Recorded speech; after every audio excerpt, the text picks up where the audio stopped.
History was not shaped by kings and battles, but by betrayal. Few moments capture this better than Julius Caesar's final words, "Et tu, Brute?" The man who ruled Rome cut down by his very best friend that he trusted the most. But Caesar's story is just one. Across centuries, betrayal has toppled empires, shattered faith, and changed the world forever. From traitors who sold out armies to allies who turned for power, today we're counting down history's biggest betrayals, explained in 14 minutes. Julius Caesar and Brutus. Julius Caesar was at the height of his power. After years of conquest, he returned to Rome as dictator for life, a title that alarmed many senators who feared he would crown himself king. Rome had overthrown its monarchy centuries earlier, and the idea of one man holding absolute power was unbearable to the republic's elite. Among those senators was Marcus Junius Brutus. Brutus wasn't just another politician. He was a close friend of Caesar, treated almost like a son. Yet whispers of conspiracy spread, and Brutus joined the plot. On the Ides of March, 44 BCE, Caesar walked into the Senate, unaware that daggers waited in the hands of men he trusted. Surrounded, Caesar was struck again and again until he collapsed. The moment Caesar is said to have seen Brutus among the attackers, he uttered the legendary words, "Et tu, Brute?" With that, Rome's greatest general collapsed at the feet of his killers. The fallout was explosive. Instead of saving the Republic, Caesar's death plunged Rome into civil wars. Within years, Caesar's heir Octavian rose as Augustus, Rome's first emperor. Ironically, Brutus's betrayal destroyed the very republic he claimed to protect.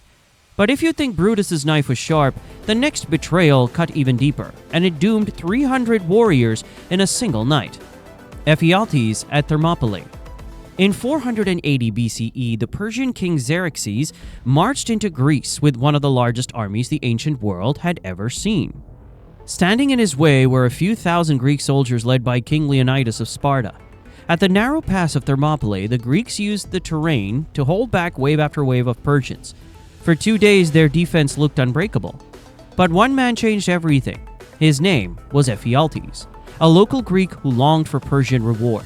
He revealed a hidden mountain pass to Xerxes, a route that would allow Persian troops to outflank the Spartans and trap them. That night, Persian soldiers silently marched through the path Ephialtes had exposed. By dawn, Leonidas realized his army had been betrayed. The Spartans fought to the death, their bravery immortalized, but the pass was lost. Greece lay open to Persian advance. Ephialtes hoped for wealth and glory, but instead his name became synonymous with treachery. In fact, in Greek, Ephialtes came to mean nightmare. His betrayal lives on as a warning. Sometimes it only takes one traitor to bring down thousands of heroes. And if betraying an army wasn't shocking enough, the next betrayal came from within a circle of trust even closer. A student who sold his master for silver. Judas and Jesus. In the first century, a small group of disciples followed a teacher who preached compassion, forgiveness, and a kingdom not of this world. The teacher was Jesus of Nazareth. Among his closest 12 followers was Judas Iscariot. Trusted enough to handle the group's finances, but remembered today for one fateful act. The Jewish authorities saw Jesus as a threat to their power, and the Romans feared unrest. They needed a way to capture him quietly, away from the crowds that adored him.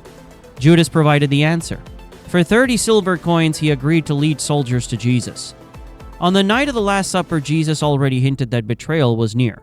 Later in the Garden of Gethsemane, Judas approached with soldiers and identified his master with a kiss, a gesture of friendship twisted into ultimate treachery. Jesus was arrested, tried, and sentenced to crucifixion. The fallout reshaped history. For Christians, Judas became the symbol of betrayal itself, his name forever cursed. Yet debates continue. Was Judas acting out of greed, disillusionment, or as part of a divine plan? Whatever the motive, his act ensured that betrayal and salvation would forever be intertwined. But Judas wasn't the last to twist loyalty into ruin. Centuries later, an entire army sworn to fight for God would turn their swords against fellow Christians, and the results shattered the greatest city of the medieval world, the Fourth Crusade. The Crusades were meant to reclaim the Holy Land from Muslim control, but the Fourth Crusade took a darker turn. In 1204, an army of crusaders sworn to fight for Christ instead marched against a Christian city, Constantinople, the jewel of the Byzantine Empire. It began with a deal. The Crusaders couldn't pay Venice for the ships that carried them, so they struck a bargain. Instead of heading to Jerusalem, they attacked rival Christian ports to settle their debt. Then, drawn into Byzantine politics, they were persuaded to intervene in a local power struggle. The target became Constantinople itself. When the walls fell, the betrayal was complete. Crusaders looted churches, smashed icons, and stole treasures meant for God. For 3 days, the holiest city in the East was ransacked by men who were supposed to defend it. Even the Hagia Sophia, the Grand Cathedral of Byzantium, was desecrated. The fallout was devastating. The Byzantine Empire never fully recovered, and the split between the Roman Catholic and Eastern Orthodox churches grew wider than ever. Instead of uniting Christendom, the crusade left scars of betrayal that lasted centuries. And if crusaders turning on their own shocked the world, the next betrayal hit even closer to home, inside one of history's most powerful families. The Pazzi conspiracy. Florence in the 15th century was ruled not by kings but by bankers. The Medici family, led by Lorenzo de' Medici, known as Lorenzo the Magnificent, had wealth, power, and influence across Europe. But with power came enemies. The rival Pazzi family, jealous of Medici's dominance, plotted a betrayal that would shock Renaissance Italy. The scheme was bold, with support from powerful allies, including even a pope. The Pazzi planned to kill Lorenzo and his brother Giuliano during Easter Mass inside Florence's cathedral. What better way to strike than in the holiest place at the holiest time? On April 26, 1478, the Pazzi struck. Giuliano was fatally attacked before the altar, but Lorenzo escaped with only minor wounds, fleeing to safety as chaos erupted in the cathedral. The fallout was swift and brutal. The Florentine people, fiercely loyal to the Medici, turned on the conspirators.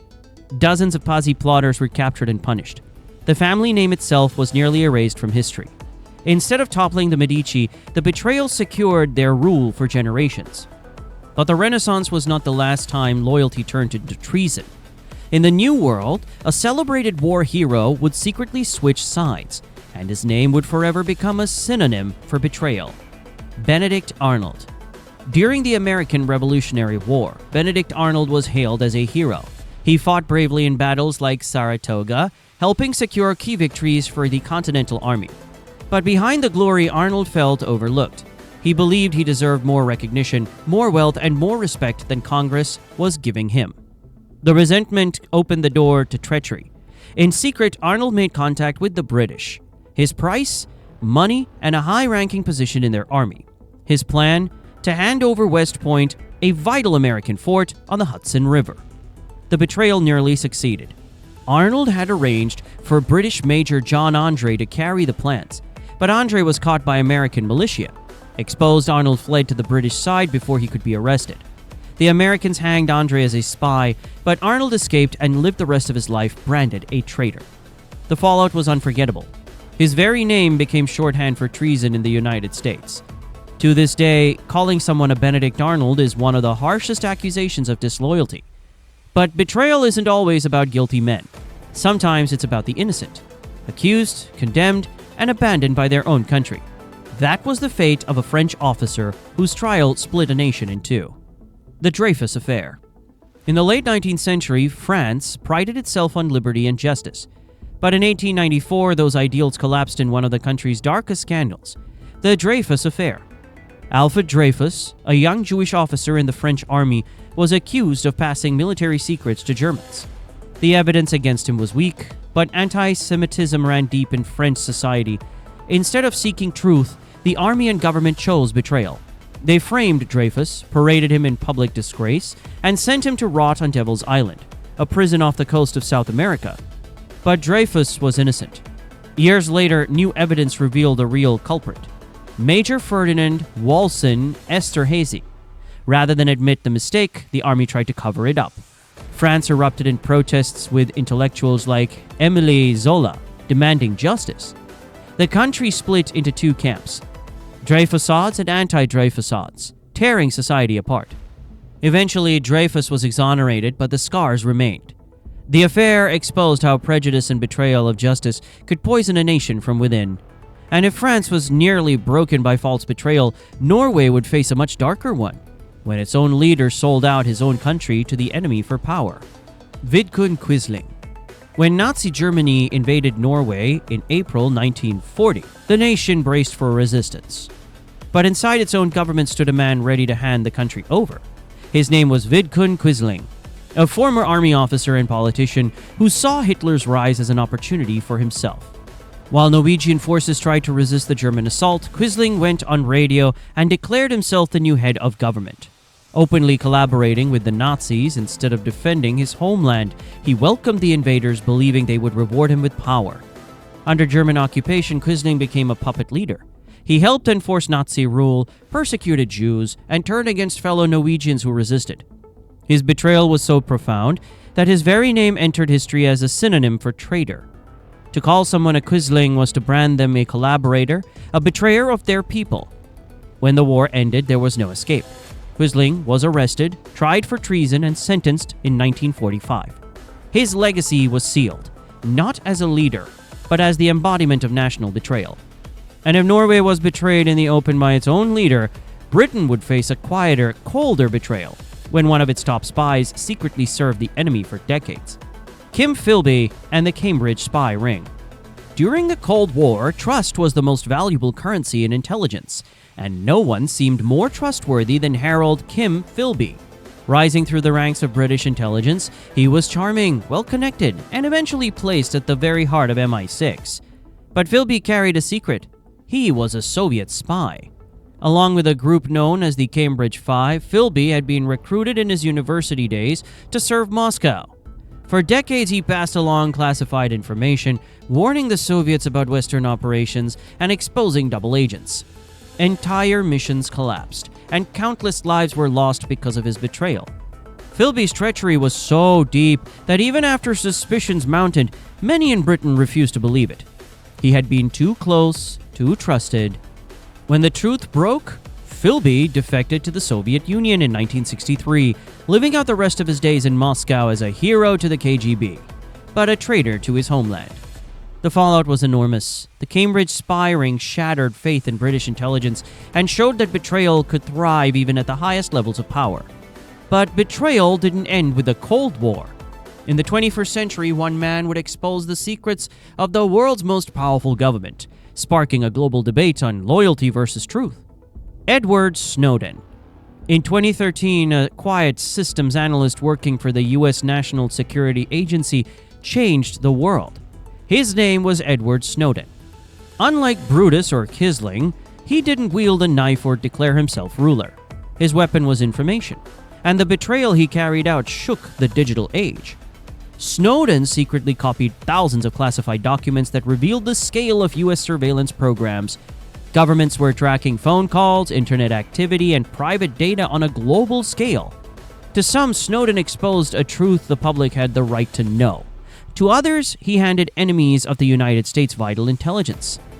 The fallout was immediate. Newspapers around the world published his leaks. Allies of America demanded answers, while U.S. officials branded him a traitor. Facing arrest, Snowden fled first to Hong Kong, then to Moscow, where he remains in exile. His betrayal remains one of the most controversial in history. Was he a whistleblower defending freedom, or a defector who weakened national security? The debate continues, but the fact is clear: one man's choice rewrote the conversation about privacy, trust, and power in the 21st century. Betrayal has ended empires, destroyed families, and started wars. But one question remains. Was betrayal always evil, or sometimes necessary? Which betrayal do you think changed history the most? Tell us in the comments, and don't forget to subscribe for more stories they didn't want you to know.